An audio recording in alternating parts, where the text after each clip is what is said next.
계시리라. 아멘. 사도신경으로 우리 신앙을 고백합니다.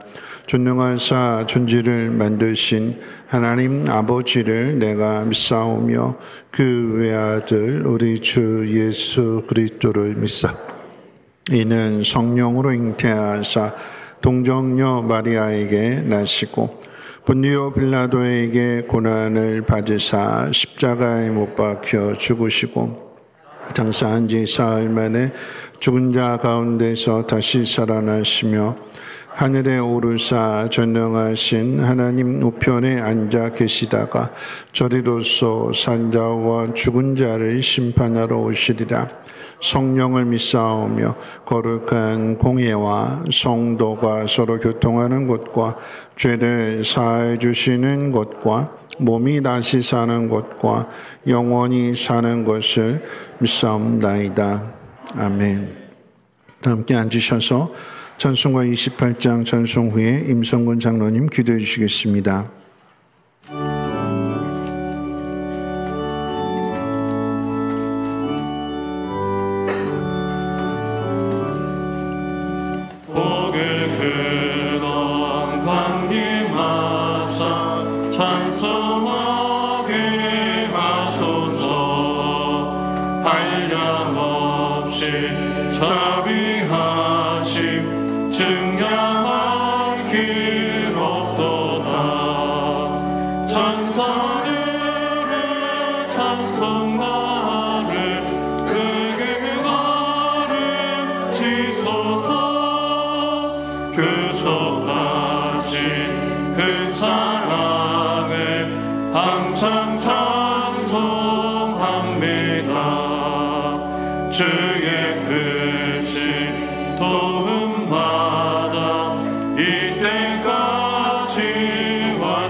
다 같이 하나님 앞에 기도드리겠습니다.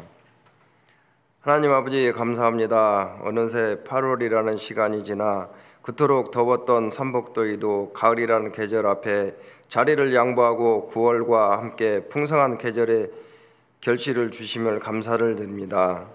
그동안 지쳐왔던 몸과 마음을 위로해 주시고 저희들의 발걸음을 주님 앞으로 인도하시니 주님께 감사와 영광과 찬양을 드립니다.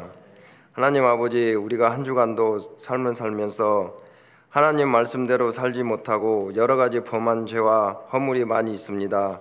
이 시간 저희들의 모든 죄를 주님 앞에 고백하오니 주님 용서하여 주시옵소서.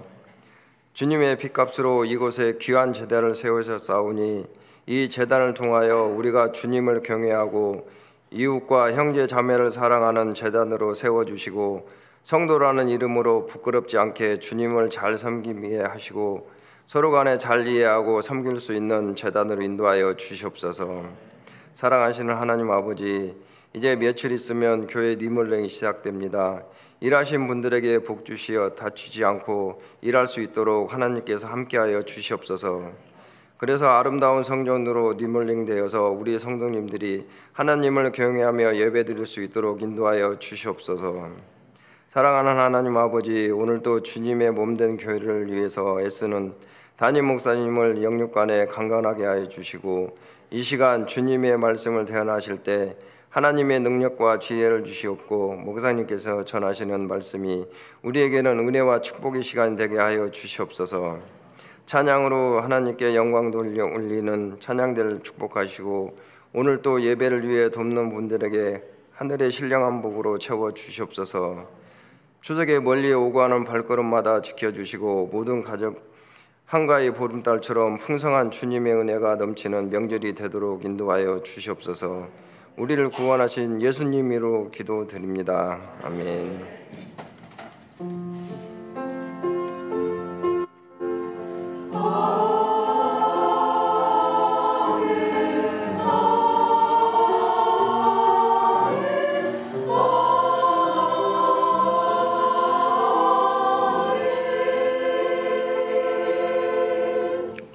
교회 소식은 주보를 참고해 주시고요. 두 가지 권고 말씀을 드릴 터인데, 첫 번째는 저는 기도하신 대로 리모델링에 대한 말씀입니다. 지난 주일 3부 예배 끝나고 공동의회를 통해서 리모델링의 의결이 되었습니다. 그래서 공사는 내부 공사와 외부 공사로 나누어지게 되고요. 먼저 내부 공사 함께 할 수 없는 이유는 아직은 날씨가 덥기 때문에 많은 가정들이 문을 열어놓고 지내게 되면 외부 공사의 그 소음들이 주변 이웃들에게 피해를 줄 수 있을 것 같고, 또 민원의 소지도 있어서, 그래서 외부 공사는 겨울철에 내년 2월 달로 하고요. 먼저 이제 내부 공사만 시작이 됩니다. 9월 19일부터 다음 주일 지나고 나서 월요일부터 이제 공사가 시작이 되어서 약 3주간 동안 본당 안에 공사가 진행이 됩니다. 새벽 예배와 수요 예배, 금요 예배는 지하 희엘실에서 드리기에 상관이 없지만 주일 낮 예배만큼 또 저녁 예배만큼은 본당에서 공사가 진행되기 때문에 그 공사 관계로 인해서 물론 이제 주일은 안 하지만 현장에서 예배를 드릴 수가 없어서 주일 예배와 주일 낮 예배와 저녁 예배만큼은 3주간 동안 온라인으로 드릴 수밖에 없음을 여러분들이 양해해 주시고, 가정에서 3주간 동안만 온라인 예배로 함께 드릴 수 있도록 합니다. 아울러서 이제 총 공사비는 한 6억 정도가 이제 소요가 되는데, 그런데 우리가 은혜 가운데 건축 예금을 잘 적립해 두어서 내부 공사, 외부 공사 이렇게 진행하는데 무리는 없습니다. 다만 오늘 이 공사가 시작되게 된 것은 한 분이 이제 그랜드 피아노 30년 된 이 그랜드 피아노를 봉헌하는 그런 마음 속에서 이제 하나씩 바꾸다 보니까 이 내부 전체 리모델링 또 외부까지 이어지게 된 것이고요. 하나님의 성전을 아름답게 하는 일들 가운데 있어서 혹시라도 마음에 감동되시는 분들, 그래서 참여할 수 있는 기회를 드리고자 의자만큼은 여러분들이 혹시 마음에 감동되시는 분들이 한 가정에서 한 의자만 이렇게 헌물해 주셔도 의자가 한 100개 정도 소요가 되는데, 그런데 은혜롭게 잘 마칠 것 같습니다. 제일 좋은 의자 가격을 알아봤더니, 여러 군데 이제 다녀봤더니 제일 좋은 거는 한 55만 원 정도, 엄청 비싸더라고요. 근데 우리는 제일 좋은 건 못하고 평범한 걸로 해서 한 35만 원 정도가 이렇게 의자 하나 가격인데요. 마음에 감동되시는 분이 계시다면 헌문해 주시면 그러면 이제 귀하게 잘 사용할 것 같습니다. 주일날 이제 의자 헌금이라고 해서 이렇게 주셔도 되고요. 또 아니면 온라인 계좌를 통해서 의자 헌금이라고 항목을 표시해 주시고 이렇게 전해 주시면 하나님 은혜 가운데 성전을 아름답게 하는 일들이 잘 맞춰질 것 같습니다. 지난 새벽에도 잠깐 말씀을 드렸는데, 제가 주일날 지난 주일 저녁에 잠깐 한번 광고를 했는데, 이제 오늘 이 광고로 더 이상 뭐 헌금 강요하거나 이런 건 하지 않습니다. 그런데 한 권사님이 그분은 이제 교회 나오실 수 없는 분인데도 다리가 불편하셔서, 그런데 기꺼이 자신의 그 금 목걸이를 이렇게 헌물을 하셨어요. 돌아가실 때 이제 하나님 앞에 드리려고 했던 건데 지금일 것 같아서 그래서 드린다고 하시면서 이제 그 금방에 가져갔더니 의자 한 10개 값이 되더라고요. 그래서 이렇게 본인이 의자 앉으시는 것도 아닌데 하나님의 교회를 아름답게 하는 일들 가운데 이렇게 마음을 써주셔서 너무나도 감사를 드리고,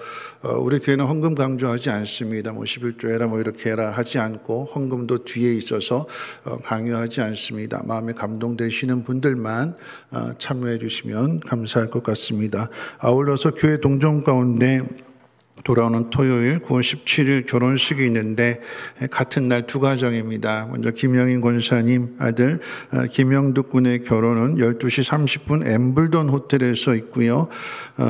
이수정 집사님, 안경숙 집사님의 아들 이사무엘 군의 결혼식은 오후 1시 10분 AW 컨벤션에서 있습니다. 한 가족이기 때문에 모두들 축하해 주시기를 부탁드려 봅니다. 하나님 말씀 보도록 합니다. 하나님 말씀은 열왕기상 8장 54절로 61절 말씀입니다. 하나님 말씀은 열왕기상 8장 54절로 61절 말씀을 제가 봉독합니다. 제가 가진 성경으로는 구약 성경 527페이지고요. 8장 54절로 61절 말씀까지를 제가 봉독합니다. 솔로몬이 무릎을 꿇고 손을 펴서 하늘을 향하여 이 기도와 간구로 여호와께 아뢰기를 마치고 여호와의 제단 앞에서 일어나 서서 큰 소리로 이스라엘의 온 회중을 위하여 축복하며 이르되 여호와를 찬송할지로다. 그가 말씀하신 대로 그의 백성 이스라엘에게 태평을 주셨으니 그 종 모세를 통하여 무릇 말씀하신 그 모든 좋은 약속이 하나도 이루어지지 아니함이 없도다.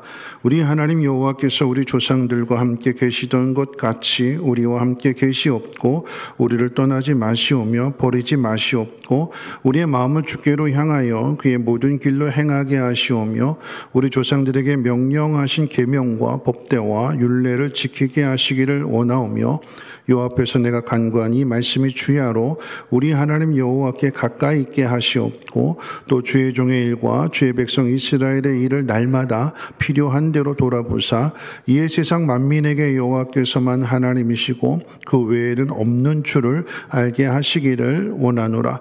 그런즉 너희의 마음을 우리 하나님 여호와께 온전히 바쳐 완전하게 하여 오늘과 같이 그의 법도를 행하며 그의 계명을 지킬지어다. 아멘. 임마누엘 찬양대 찬양 읽겠습니다.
기도하겠습니다. 우리가 기도하는 것보다도 더욱 응답하시는 하나님이심을 찬양합니다.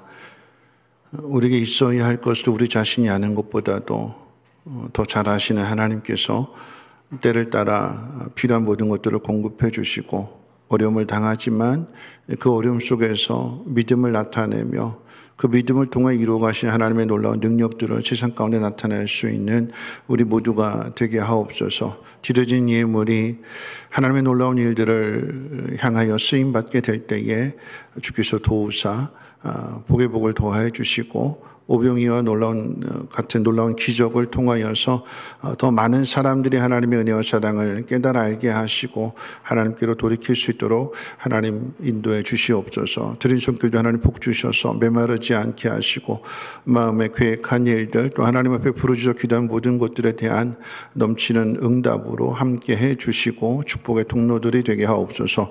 우리 하나님 말씀을 듣습니다. 깨달아지게 하시고 마음에 결단하게 하시고 순종함으로 하나님의 영광을 나타낼 수 있는 복의 사람들 되게 하옵소서. 우리 구주 예수님의 이름으로 기도하옵나이다. 아멘. 네, 추석 명절 잘 보내셨는지요? 이렇게 다시 뵈서 다시 뵙게 돼서 너무나 반갑고 우리 앞에 분하고 인사 나누실 때에 오늘 예배 전에 드렸던 찬송의 고백처럼 이렇게 인사하겠습니다. 감사하며 삽시다. 이렇게 인사하겠습니다. 네, 감사하며 삽시다. 네. 한 번 더 인사하실 때 이렇게 인사하겠습니다. 당신이 함께 해주셔서 더 감사합니다. 이렇게 인사하겠습니다. 네, 당신이 함께 해주셔서 더 감사합니다. 세상에서 가장 행복한 사람은 누구일까요? 이런 질문을 받게 되면 각자 나름대로 머릿속에 떠올리는 사람들이 있을 것입니다. 그런데 이 질문에 대하여 고대 그리스의 역사학자인 헤로도투스는 그가 쓴 역사라고 하는 책 1장의 내용 중에 솔론과 크로이소스 스토리 부분에서 그 답을 가르쳐주고 있습니다. 이 헤로도투스는 소설을 쓴 사람이 아니라 실제 일어난 역사를 연구한 역사학자입니다. 그래서 세상의 역사학자, 모든 역사학자의 아버지가 되는 사람이기도 합니다. 이 사람의 책을 통해서 역사에 입문하게 되는데 저도 이제 학부 때 이 역사라고 하는 이 책을 읽게 됐어요. 물론 이제 페이지 수가 600페이지가 훨씬 넘는 책인데 이걸 교수님께서 레포트로 주셨어요. 읽고 정리해서 쓰라고. 근데 그 부분 내용 가운데 이런 내용이 있습니다. 솔론이라고 하는 사람은 그리스 철학자의 한 사람으로서 그리스 현인 7명 중에 한 사람이 되는 사람이고 크로이소스라고 하는 이 사람은 리디아 제국의 대왕입니다. 왕이에요. 근데 이제 솔론이 여행을 하는 중에 이 크로이소스를 만나게 되고 이 크로이소스는 당시에 세계 최고의 부자로 인정을 받는 사람이었기 때문에 자신의 부를 자랑하기 위해서 세상에서 가장 행복한 사람이 누구인지를 묻습니다. 그러니까 내심 크로이소스라고 대답해 주기를 바라는 마음으로 이런 질문을 한 거였어요. 그런데 솔론은 지체 없이 아테네의 텔루스라고 대답을 합니다. 이 텔루스라고 하는 사람은 부자도 아니고 가난한 사람도 아니고 그저 평범한 사람입니다. 평범한 사람인데 자녀들을 낳아서 그 자녀들을 품격 있는 사람으로, 아주 훌륭한 사람으로 반듯하게 잘 키워냈고, 그리고 이제 출가시켜서 손주들도 보게 되었고, 다복한 가정을 이루었고, 나중에 이제 노인이 되었을 때 그 나라에 전쟁이 일어나게 되니까 그 전쟁에 참여했다가 전사한 사람입니다. 전혀 이 왕이 생각한 인물이 아닌데 그 당시에 가장 지혜로운 사람 솔로몬의 대답은 텔루스였습니다. 화를 꼭 참고 두 번째 물었어요. 자, 그러면 두 번째로 행복한 사람이 누구냐 물었을 때에 솔로는 클로비스와 비토라고 하는 그 형제를 꼽게 되는데, 이 형제는 효자입니다. 이제 엄마가 헤라 신전, 그리스 신전의 신관으로 있었는데, 이제 신에게 드리는 어떤 의식을 행하게 될 때에 필요한 물품들이 집에 있었는데, 그 물품을 운반하기 위해서 소를 기다리고 있는데, 이 소가 그러니까 정해진 시간에 오지 못하게 되니까 시간은 가까워지고, 그래서 이 형제가 소가 끄는 수레를, 소를 대신해서 두 형제가 수레를 끄는 거예요. 정해진 시간 안에 도착하기 위해서 쉬지도 않고 땀 범벅, 그리고 상처, 온몸에 상처가 나는 것도 마다하지 않고 그렇게 10km가 넘는 그 길을 소 달구지를 끌면서 정해진 시간에 도착하고 나서 그리고 숨을 거둡니다. 크로이소스로서는 이해할 수 없는 대답을 솔론이 하게 되니까 그 이유를 묻습니다. 그랬더니 이 솔론이 이런 이야기를 해요. 인간은 인생의 마지막 날까지 자신의 행복 여부를 단언할 수 없습니다. 축복받고 행운이 넘치는 인생인 듯 하지만 인생의 황혼기부터 불행해질 수도 있습니다. 70평생 마지막 날까지 행복을 확신할 수 없습니다. 크로이소스 당신은 지금 세계 최고 부자이지만 다른 모든 사람들처럼 앞으로 어떤 운명에 처해질지 알지 못하기 때문입니다. 솔론의 말처럼 이 크로이소스는 훗날 페르시아를 공격했다가 그 전쟁에서 져서 패자로서 화형을 당하는 자리에 서게 됩니다. 불태워 죽이는. 불을 붙여놓고 이제 화형을 집행하는데 그 죽음의 순간에 이 크로이소스는 눈물을 흘리면서 자신에게 이야기를 해줬던 솔론의 이름을 크게 3번 부릅니다. 솔론, 솔론, 솔론. 절규에 가까운. 그러자 이 페르시아의 왕이 궁금해서 화형을 잠시 멈추게 하고 그 솔론이라고 하는 이름을 부른 이유를 묻습니다. 그랬더니 이 크로이소스가 자신과 나누었던 그 솔론의 이야기를 해주면서 이제야 솔론이 그때 해주었던 그 인생의 의미를 알게 되었습니다. 그러자 이 페르시아 왕이 잠시 생각을 하더니 풀어주라고 합니다. 살려주라라고 하는 거죠. 살려줄 뿐만 아니라 이 페르시아의 왕이 리디아 이 크로소스 왕과 화해를 하고 형제지간을 맺습니다. 그래서 이 헤로도토스 역사가가 인류 최초의 동양과 서양의 통합 왕국은 그렇게 만들어졌다라고 역사를 기록한 것입니다. 실제 이야기예요.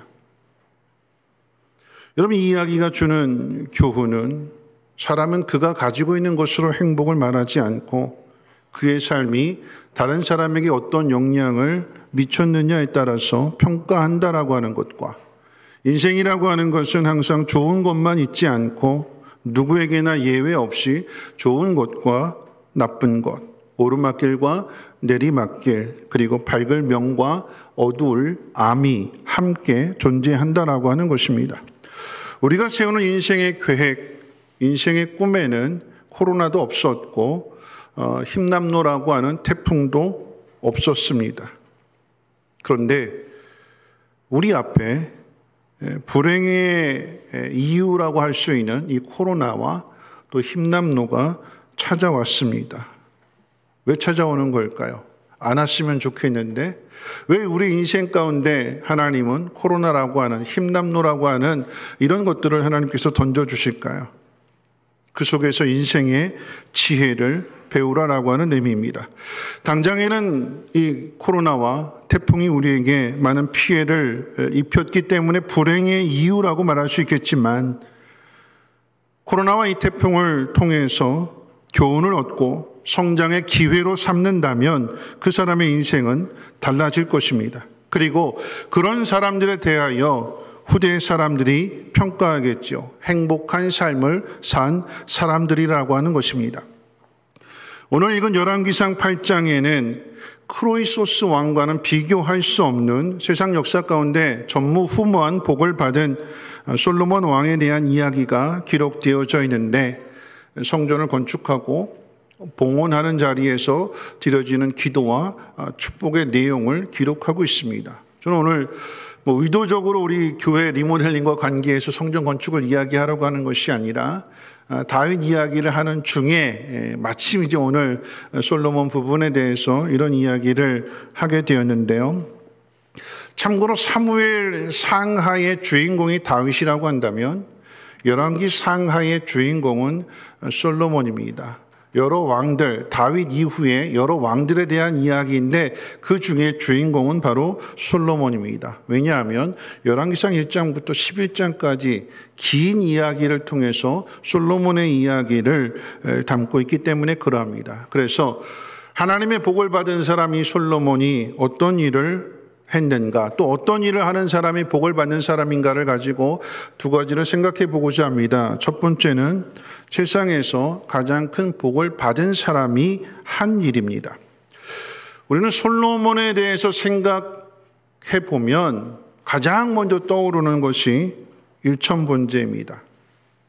솔로몬이 하나님 앞에 일천번제를 드렸더니 하나님이 기뻐하셔서 솔로몬에게 나타나셔서 네 소원이 무엇이냐 물으셨고, 그때 솔로몬은 자신의 부와 기와 영화를 구하지 않고 하나님 백성을 잘 다스릴 수 있는 지혜를 구하였더니 그 대답 또한 하나님 마음에 맞아서 하나님께서는 그가 구하지 아니한 부귀 영화를 허락하셨다라고 하는 것이 일천번제 이야기입니다. 여러분, 이 이야기를 우리가 떠올리게 되면 한국의 전래 동화도 하나 자연스럽게 떠오르게 됩니다. 어떤 전래 동화일까요? 비슷한 이야기. 내 소원이 무엇이냐? 네가 이것을 구하지 않고 저것을 구하니까 이것까지도 주겠다. 어떤 이야기일까요? 네, 금도끼, 은도끼 이야기, 나무꾼과 도끼 이야기입니다. 나무를 하다가 도끼를 빠뜨려서 그게 이제 생활 수단이었는데, 그런 생계 도구였는데 더 이상 일할 수 없게 된 그 처지를 슬피 울고 있을 때 산신령이 나타나서 이 도끼가 네 도끼냐 그러면서 이제 정직하게 대답을 했더니 금도끼, 은도끼, 쇠도끼 다 줬다라고 하는 이야기죠. 여러분, 이야기는 거기서 끝나지 않습니다. 왜냐하면 그 나무꾼이 금도끼, 은도끼를 받았다라고 하는 이야기를 주변의 이웃들이 다 듣고는 어떻게 해요? 집에 있는 도끼랑 죄다 가지고 가서 그 연못에 가서 던지더라라고 하는 거죠. 금도끼, 은도끼 받았을까요? 이 사람들이? 못 받았습니다. 왜 못 받았을까요? 그 이야기의 교훈은 성실과 정직입니다. 성실하게 사는 사람, 그리고 정직한 사람이 복을 받는다라고 하는 이야기인데, 그런데 결과만 생각하고 나도 가서 그 연못에 도끼를 던지면 나도 부자가 될 수 있을 거야 라고 하는 생각을 가지고 그와 같은 일을 행하는 사람은 어리석고 미련한 사람이다라고 하는 거죠. 여러분, 일천번제 이야기도 맞습니다. 한동안 한국교회 일천번제가 유행한 적이 있습니다. 왜냐하면 내가 하나님 앞에 이것을 드리면 하나님이 내 소원을 들어주시기를 바라는 마음에서 일천번제를 드리는 것인데, 솔로몬은 그런 마음으로 하나님 앞에 드린 것이 아니라 왜 드렸다고 그랬어요? 사랑하는 마음으로 드렸습니다. 하나님 사랑하는 마음.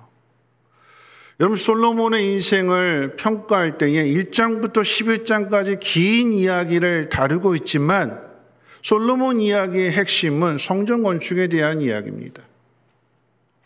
주제가 성전 건축이에요. 여러분, 그런 주제를 가지고 성경을 보기 시작한다면 성경의 더 깊은 모습을 발견하고 깨달을 수 있게 되는데, 대표적으로 이제 한번 생각해 본다면 열왕기상 1장과 2장은 다윗의 유언과 그 유언을 지킨 솔로몬의 이야기를 담고 있습니다. 우리가 지난주에 살펴봤던 내용이죠. 다윗이 요압과 시므이를 죽여라 그랬더니 솔로몬이 지혜롭게 행하여서 아버지의 명을 따라서 요압과 시므이를 죽입니다. 근데 성경이 왜 이야기를 기록하고 있는 걸까요?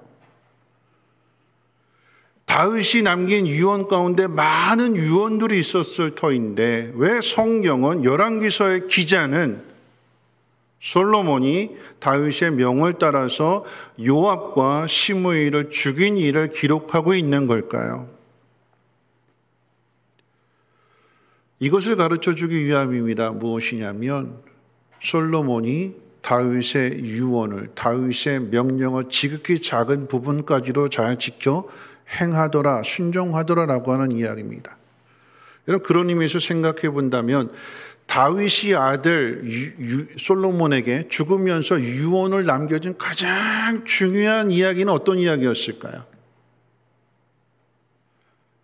다윗이 죽으면서 아들 솔로몬에게 남겨준 유언, 가장 중요한 유언, 어떤 유언이죠? 성전 건축입니다.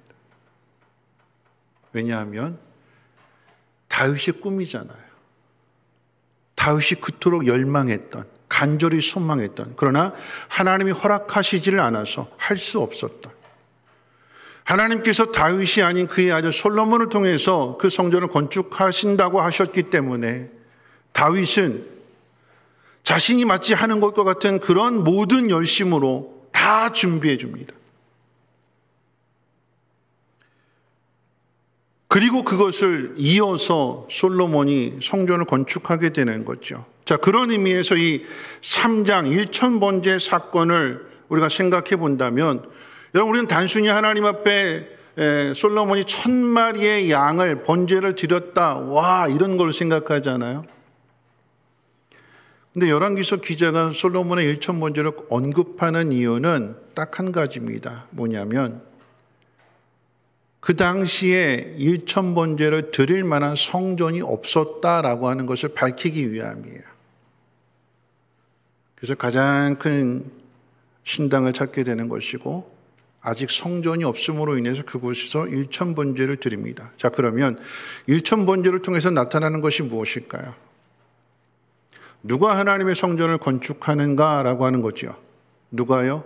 하나님을 사랑하는 사람. 누가요?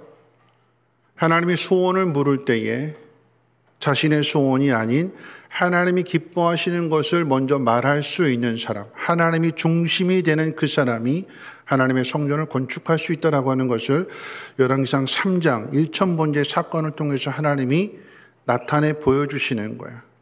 그래서 얻은 것이 무엇일까요? 하나님을 먼저 생각했더니, 하나님 중심으로 살고자 했더니 하나님이 지혜를 주실 뿐만 아니라 그가 구하지 아니한 부귀 영화가 함께 따라오더라라고 하는 것입니다.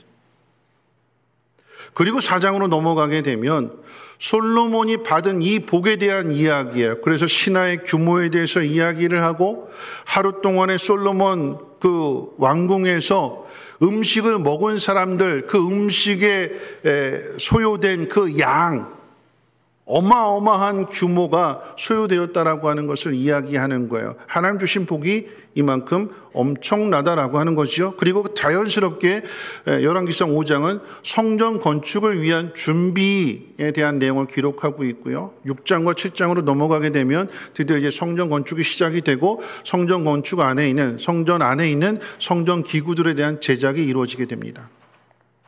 그리고 8장, 오늘 성전을 완공하고 나서 이스라엘 백성들 앞에서 연설하고요. 그리고 나서 기도하고요. 그리고 나서 축복하는 내용을 8장이 기록하고 있습니다. 그리고 이제 9장은 그러는 솔로몬에게 하나님께서 나타나셔서 하나님이 약속을 주시는 그런 내용들. 여러분, 이런 이야기들을 생각해 보면 솔로몬의 이야기가 여기서 끝이 났으면 좋겠는데, 그런데 뒤로 가서 마지막 10장의 마지막 부분과 11장에 가서는 이런 솔로몬이 하나님 앞에 범죄한 이야기를 기록하고 있습니다. 처음 시작의 이야기는 하나님 앞에 일천번제를 드릴 정도로 하나님을 사랑하는 그런 솔로몬이었는데, 뒤에 가서는 하나님을 사랑하는 그 마음이 이방 여인을 사랑하는 마음으로 변질되었고, 그 결과 그 여인들이 가져온 우상을 숭배합니다. 그래서 11장 3절에 보면 이 여인들이 솔로몬의 마음을 돌아서게 하였다. 하나님께서 돌아선 솔로몬에게 2번이나 나타나셔서 다른 신을 섬기지 말라고 하나님께서 경고하셨고 명령하셨음에도 불구하고 솔로몬이 하나님 명령을 거역하고 계속해서 불순종을 했다라고 하는 이야기이고, 그래서 하나님께서는 솔로몬의 대적들을 일으키셔서 마침내 그의 아들대에 가서 그 나라를 찢으십니다. 그 이야기가 기록되어져 있습니다.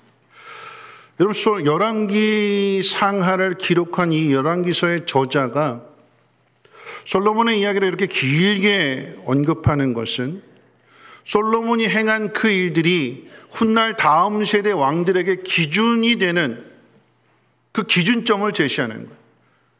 솔로몬이 행한 일에 이 1장부터 11장까지 가장 중요한 이야기는 성전에 대한 이야기입니다. 솔로몬이 하나님을 사랑하는 그 마음이 성전을 통해서 나타나게 되는 것이고, 그래서 솔로몬 이후의 왕들에 대한 평가는 성전을 중심으로 어떻게 행했느냐에 따라서 달라지게 되는 거예요. 좋은 아버지 밑에서 좋은 영향을 받아서 좋은 길을 걸어가는 왕이 있는가 하면, 좋은 아버지 밑에서 태어났음에도 불구하고 나쁜 길을 걸어가는 왕이 있고, 또 반대로 나쁜 아버지 밑에서 태어나서 나쁜 길을 걸어가는 왕이 있는가 하면 나쁜 아버지 밑에서 태어났음에도 불구하고 좋은 길을 걸어가는 왕도 있습니다. 그 왕이 선한 왕이냐 악한 왕이었느냐는 성경은 그가 하나님 앞에서 어떤 삶을 살았느냐, 성전을 중심으로 해서 어떤 마음으로 살아가느냐, 그리고 예배와 관련해서 어떤 예배를 하나님 앞에 드렸느냐에 따라서 선한 왕, 악한 왕으로 평가를 하게 되는데, 그 기준이 솔로몬이다라고 하는 것입니다. 여러분, 무슨 이야기일까요? 복은 우리가 행한 일에 따라서 받는 거예요. 옳은 길을 걸어가고 옳은 일을 행하게 되면, 오늘 솔로몬의 이야기처럼 하나님 마음에 맞는, 하나님을 먼저 생각하는 하나님 중심의 삶을 살아간다면 하나님께서 그와 함께 하시고 그에게 복을 주셔서 우리가 구하지 아니한 것까지도 공급해 주시고 채워주시는 전무후무한 삶을 살아가게 되는데, 그렇지 않다면 하나님께서 주신 그 모든 것을 거두어 가신다라고 하는 것입니다. 솔로몬이 복이 있는 사람이 될 수 있었던 것은 하나님을 중심으로 생각하고 하나님을 중심으로 살았기 때문일 것입니다. 자, 이제 두 번째로 생각해 볼 것은, 그런 솔로몬이 마침내 이제 성전 봉헌을 한 뒤에 한 일입니다. 두 가지인데요. 여러분, 이제 솔로몬은 가장 복이 있는 자리, 가장 영광스러운 자리에 서게 됐어요. 그 영광스러운 자리는 하나님의 성전을 자신의 손으로 건축하게 된 자리입니다. 그런데 이 자리가 왜 영광스러운 자리인가 하면 12절 말씀부터 8장 12절 말씀부터 21절 말씀까지 밝히는 내용처럼 하나님의 이름을 둘 만한 집을 건축하는 일은 이스라엘이 애굽에서 나올 때부터, 즉 모세 시대부터 하나님께서 약속하신 것이었습니다. 그런데 이 일은 아무나 할 수 있는 일이 아니고, 또 원한다고 해서 아무나 그 성전을 건축할 수 있는 일이 아니라 하나님이 허락하셔야지만, 하나님이 택하시고 하나님께서 인정하셔야만 할 수 있는 일입니다. 아버지 다윗이 누구보다도 하나님을 사랑했고 또 이 성전 건축하기를 열망했지만 하나님은 허락하지 않으셨어요. 누구에게 허락하셨느냐? 솔로몬에게. 그러니까 솔로몬에게 있어서는 이 자리가 얼마나 영광스러운 자리가 되는지, 아버지가 그토록 열망했었는데, 꿈꿨었는데, 하고 싶었었는데 하나님 허락하시지 않아서 하지 못했던 그 일을 그 아들 솔로몬이 완성했을 때 아버지에 대한 생각도 이제 감회가 새롭게 될 것이고, 무엇보다도 왕이 될 수 없었던 서열상, 재능상, 그런데 하나님의 은혜 가운데 왕이 되었고, 그런 자신을 통해서 이 놀라운, 이 영광스러운 성전을 건축한 것에 대하여 감격하게 되고, 그 감격한 그 자리에서 솔로몬은 두 가지를 하는데요. 그 첫 번째가 기도고 두 번째가 이스라엘 백성을 축복하는 일입니다. 우리가 이것을 잘 기억하셔야 되는데, 이 솔로몬의 기도는 이제 22절 말씀부터 31절 말씀부터 기록이 되어서 31절부터 오늘 방문 우리가 읽은 바로 앞에 있는 그 53절까지 솔로몬의 기도가 기록되어져 있습니다. 그런데 이 솔로몬의 기도는 7가지로 드려지게 되는데, 정리해서 제가 말씀을 드리면 솔로몬의 기도 첫 번째는 주의 백성들에게 정의가 실현되게 해달라고 하는 기도를 하고요. 두 번째로는 전쟁의 재앙에서 우리를 보호해 주옵소서. 세 번째, 이 땅에 비를 내려 주시옵소서. 네 번째, 이 땅에 고통이 없게 하옵소서. 다섯 번째, 주를 찾는 이방인에게 은혜를 베푸시옵소서. 여섯 번째, 전쟁에서 승리를 주옵소서. 그리고 마지막 7번째 주목할 것은요, 우리를 포로 생활에서 구원해 주옵소서. 여러분, 솔로몬이 이런 기도를 드릴 수 있는 것은 500년 전에 약속하신 것을 하나님 잊어버리지 아니하시고 그 약속하신 것을 신실하게 이루시는 하나님이시라는 사실을 솔로몬이 경험했고 깨달았기 때문에 그 깨달은 그 자리에서 하나님 앞에 기도하는 건데요. 이런 그 가운데 주목해 볼 것은 조금 전에 말씀드렸던 것처럼 7번째 기도 내용입니다. 하나님, 우리를 포로에서 돌아오게 하옵소서. 포로된 우리를 구원해 달라라고 하는 기도입니다. 여러분, 이 솔로몬이 이런 기도를 드리는 자리는 최고로 영화로운 자리에서 드려지는 기도예요. 그 누구도 감히 이 나라를 건드릴 수 없는 온 세상의 사람들이 솔로몬의 지혜를 두려워하고 그 나라에 함께 하시고 복을 주시는 이 하나님에 대한 두려움 가운데 감히 그 누구도 건드릴 수 없는 그런 때에 솔로몬은 지금 하나님, 우리를 포로에서 돌아오게 하옵소서라고 하는 기도를 드리고 있다는 사실입니다. 우리 기도의 시작이 어디서 시작이 되는가? 하나님이 어떤 분이신가를 묵상하는 데서부터 우리 기도가 시작이 되는 거예요. 그냥 무조건 내가 하고 싶은 말을 되뇌이는 그런 중언부언이 아니라, 아니면 말고 하는 식이 아니라 하나님 어떤 분이신지를 분명하게 생각하고 그분을 믿는 믿음 안에서 기도가 시작이 되어야 되는데, 솔로몬의 기도는 하나님의 은혜를 체험하고 난 자리에서 드려지는 기도예요. 누구보다도 분명하게 복을 받은 그 자리에서 다음 세대를 위해서 기도하게 될 때 또 한 가지 중요한 사실은, 기도는 내가 하는 것이지만 그런데 성령께서 나를 통해서 하나님이 하실 일들을 선포하게 하시고 순종케 하시는 것이, 그것이 기도라고 하는 사실입니다.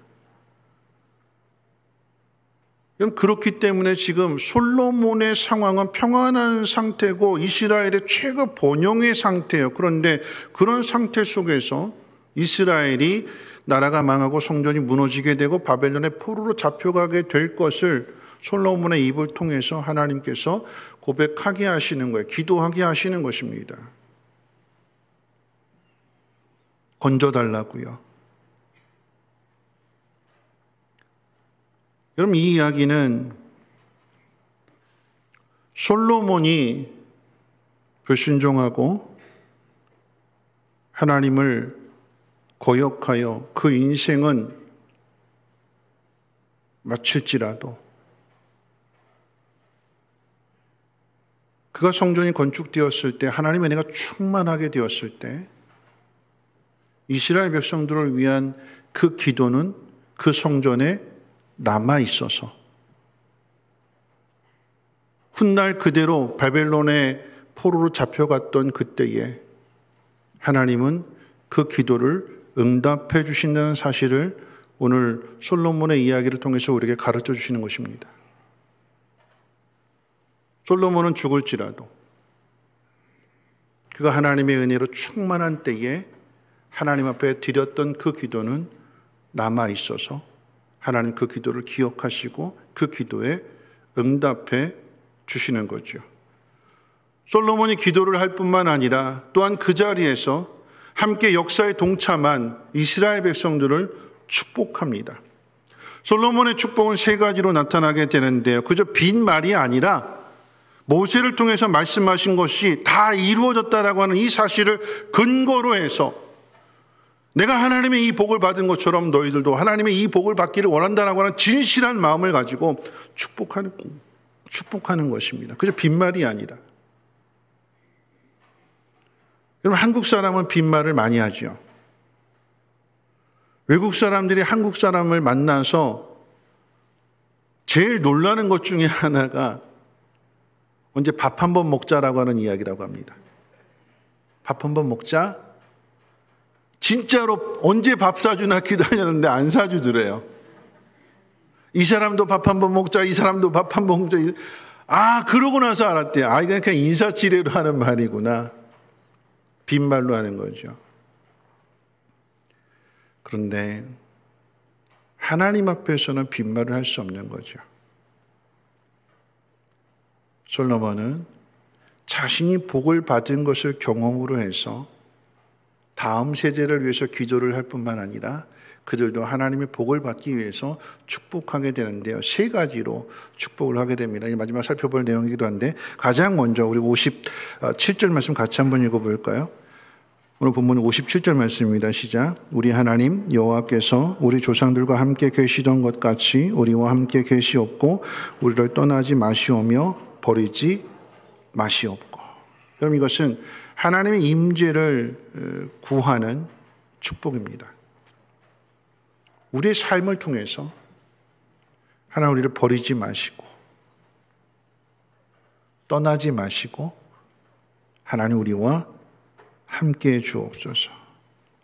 우리 조상들과 함께 하셨던 것처럼 내 아버지 다윗과 함께 하셨고 나와 함께 하셨던 것처럼 하나님 이스라엘 백성에게도 내 자녀에게도 다음 세대에게도 하나님 잊지 마시고 버리지 마시고 하나님 함께해 주옵소서. 이게 복이다라고 하는 거죠. 재산이 많고 적음이 아니라 좋은 환경을 가졌느냐 안 가졌느냐가 아니라 여러분, 솔로몬은 모든 것을 다 누려봤어요. 그래서 그 인생 가운데 마지막으로 깨닫는 것이 내가 다 해봤지만 하나님을 떠나서 한 모든 것들은 다 헛되며 다 허무한 것이더라. 하나님 없이 누리는 그 모든 것들, 하나님에게서 멀어진 그 모든 것들 다 허무한 것뿐이더라. 그래서 마지막에 전도서를 통해서 뭐라고 이야기할까요? 여호와를 경외하는 것이 그것이 모든 사람이 행해야 할 지혜다. 그게 본분이다.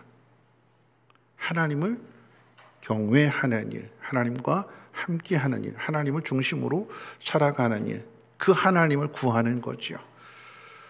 가장 큰 복, 가장 중요한 복이 무엇이냐? 하나님과 함께하는 사람입니다. 그러기를 축복하고 있는 거예요. 자, 두 번째 복을 비는 것은 백성들의 마음이 하나님께로 기울어지게 해달라고 축복합니다. 58절 같이 한번 읽어볼까요? 58절 말씀입니다. 시작. 우리의 마음을 주께로 향하여 그의 모든 길로 행하게 하시오며 우리 조상들에게 명령하신 계명과 법도와 율례를 지키게 하시기를 원하오며. 여러분, 이 주체가 하나님이십니다. 이스라엘 백성들은 그렇게 하기를 원하지만 하나님께로 향하기를 원하고 하나님 법도와 윤리를 지키기를 원하지만 마음에 그런 소원을 가지고 있지만 그렇게 하지 못하는 게 인간이에요. 솔로몬도 그렇잖아요. 처음의 모습과 나중의 모습이 다릅니다. 그렇기 때문에 하나님 앞에 기도하는 것이, 그리고 하나님 앞에 복을 비는 것이 하나님께로 그 마음이 기울어지게 하셔서,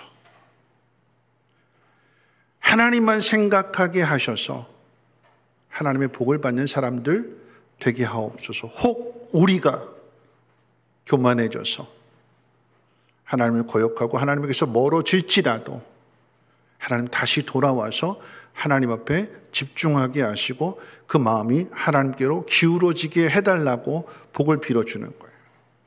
자, 마지막 세 번째 축복의 내용은 59절 말씀이죠. 59절 같이 한번 읽어볼까요? 시작.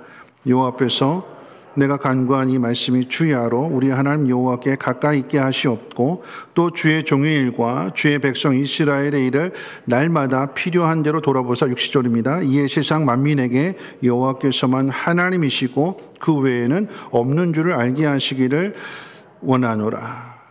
하나님께서 기도한 모든 것에 대해 응답해 주심으로 말미암아 날마다 필요한 것들을 공급해 주시고, 그래서 우리가 하나님밖에는 없다, 하나님으로 살아간다라고 하는 것을 세상 가운데 나타내서 하나님의 응답해 주신 것을 보고 세상의 사람들도 하나님이 계신 것을 알게 해달라고 하는 것이 축복의 내용입니다. 여러분, 솔로몬의 이 내용을 한번 살펴본다면 자기 자신의 이야기로만 끝나지 않고 자신이 받은 복을 자녀들이, 다음 세대가, 더 나아가서는 세상의 모든 사람들이 하나님을 알 수 있도록 그렇게 기도하고 그렇게 복을 빌어주는 모습을 보게 됩니다. 여러분, 솔로몬의 이 복, 비록 자신은 뒤에 하나님에게서 멀어지는 삶을 살았지만 분명한 것은 그가 은혜 받을 때 남긴 그 기도는 그 성전 안에 남아 있어서 성전이 무너졌을지라도 그 성전을 향하여 드리는 기도조차도 하나님은 들어주시고 응답해 주신다라고 하는 것입니다. 은혜 받은 사람이 기도하고 은혜 받은 사람이 남을 축복합니다. 하나님은 나만 복받기를 바라시는 것이 아니라 나를 통해서 세상 모든 사람이 복을 받기를 원하세요. 우리가 지금까지 살펴본 그 내용이 그렇지 않습니까? 유대인들만 구원하시는 것이 아니라 유대인들을 통해서 이방인들을 구원하시고, 이방인들만 구원하시는 것이 아니라 이방인들을 통해서 유대인들을 돌아오게 하시는, 그래서 세상 모든 사람을 구원하시기를 원하시는 것이 하나님의 마음입니다. 말씀을 마치면서 저는 서론의 솔론과 크루이소스의 대화를 통해서 우리의 인생 우리가 알 수 없다라고 하는 것을 말씀드렸어요. 살고 난 뒤에 그가 행복한 삶을 살았는지 그렇지 않은지를 평가해 줄 뿐입니다. 행복한 환경을 가졌음에도 행복을 누리지 못하는 사람이 있고, 불행한 환경을 가졌음에도 행복한 삶을 사는 사람이 있습니다. 그런데 본인은 잘 모를 때가 많지요.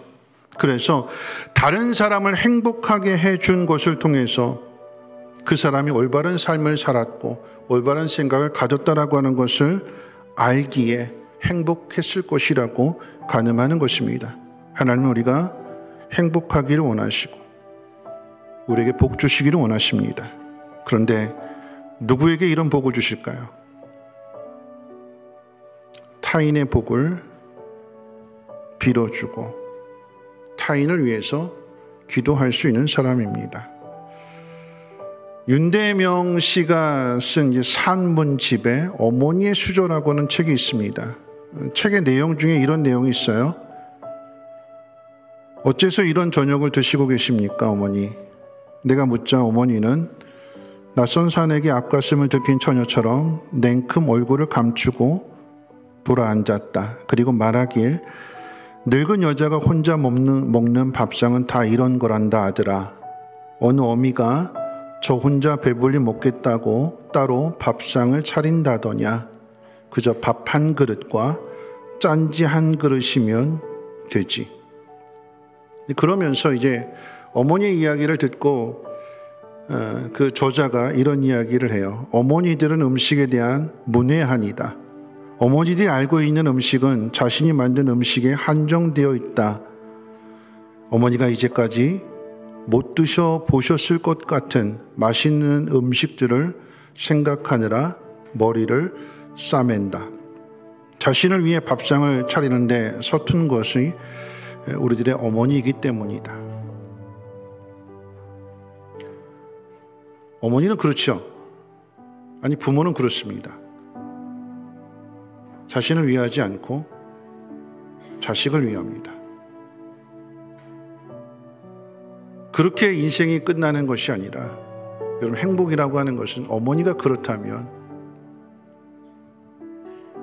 그 저자가 말한 것처럼 맨날 해먹는 시래기 지짐이나 된장찌개나 이런 것이 아니라 어머니가 드셔보시지 못했을 그 음식을 어머니를 위해서 대접하게 될 때에, 여러분, 그게 행복인 거죠.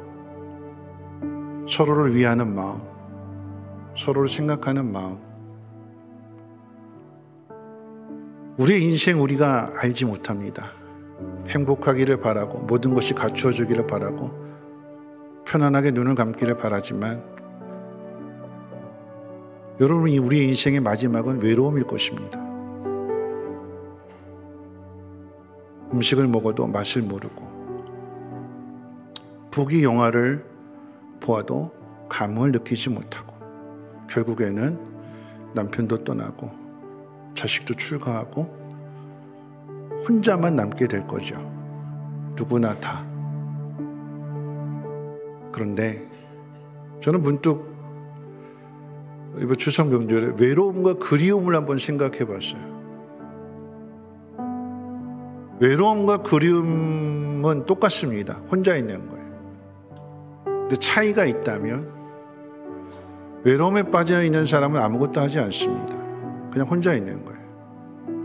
근데 똑같이 혼자 있지만 그리워하는 사람은 그리운 사람을 위해서 뭔가를 만들겠지요. 무엇이든 하겠지요. 여러분, 이 땅에 부모들이 자식을 위해서 혼자 외로운 자리에 있는 것이 아니라 그리움으로 무언가를 한다면, 그것은 분명 그 누군가의 가슴에 새겨지게 될 것이고, 어머니가 만들어주는 그 음식이 그저 투박한 된장찌개고, 그냥 할 수 있는 선에서 그렇게 최선을 다하시는 거지만, 우리 평생 제일 그리워하는 밥이 엄마가 해주는 밥이잖아요. 시집 가서도, 나이가 들어서도. 왜요? 그 속에는 그리움이 있고, 그 속에는 사랑이 있고, 남을 생각하는 마음이 들어져 있기 때문에. 여러분, 우리 인생을 외로운 곳으로 만들지 마시고 그리움을 남기는 인생으로 만들어 가시면 좋겠습니다. 그리고 그리운 사람을 위해서 무언가를 할 수 있는, 그리고 이것이 서로 주고받아지는, 그래서 모두가 다 행복한 삶을 살아갈 수 있는 그 중심에 하나님이 있습니다. 하나님의 뜻대로, 하나님의 말씀대로 살아가는, 그래서 하나님의 복을 받고 그 복을 남겨줄 수 있는, 기도해주고 축복해줄 수 있는 복의 사람들 되시기를 주님의 이름으로 축원을 드립니다. 우리 함께 일어나셔서 이 행복이라고 하는 찬양 함께 드리겠습니다.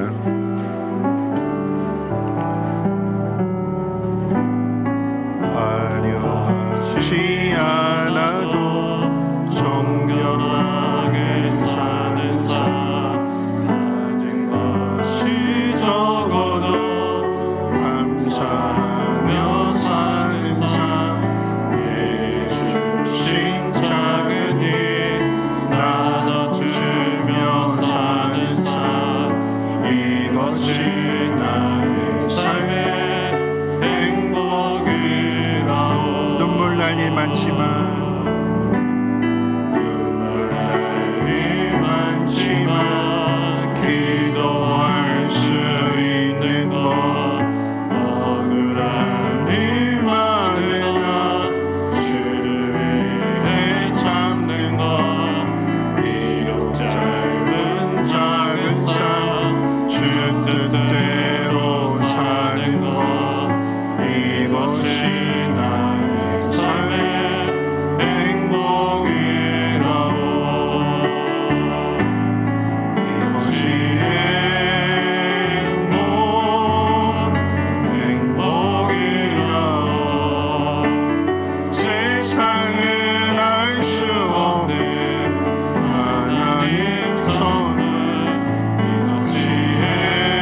말씀 생각하면서요, 하나님을 중심으로 생각하는 그 솔로몬은 하나님의 성전을 건축했고요, 하나님의 은혜가 충만한 그 자리에서 다음 세대를 위해서 기도를 남겨두었더니 하나님은 그 기도한 대로 응답을 해주셨습니다.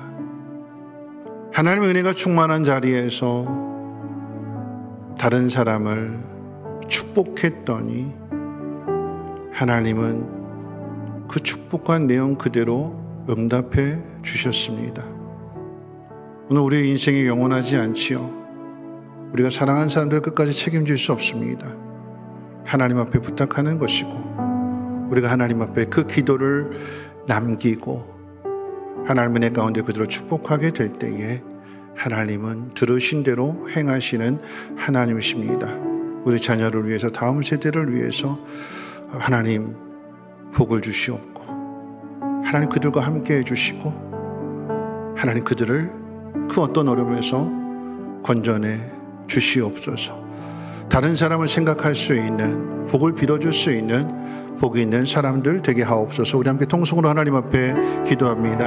하나님은 우리의 기도를 들으시는 하나님이시고 응답해 주시는 하나님이십니다. 솔로몬이 하나님의 그 놀라운 은혜와 복을 경험한 뒤에 그 하나님을 생각하며 하나님 앞에 기도하였고, 솔로몬은 죽었으나 그 기도가 남겨져서 이스라엘 백성들이 나라가 망하고 성전이 무너지고 바벨론의 포로로 잡혀가게 되었을 때 다시 돌아올 수 있었던 것은 솔로몬의 기도였습니다. 하나님, 오늘 우리도 동일하게 나 자신만을 생각하는 것이 아니라 다른 사람들의 행복을 생각하면서 하나님 앞에 기도할 수 있는, 그리고 복을 빌을 수 있는 우리 모두가 되게 하옵소서.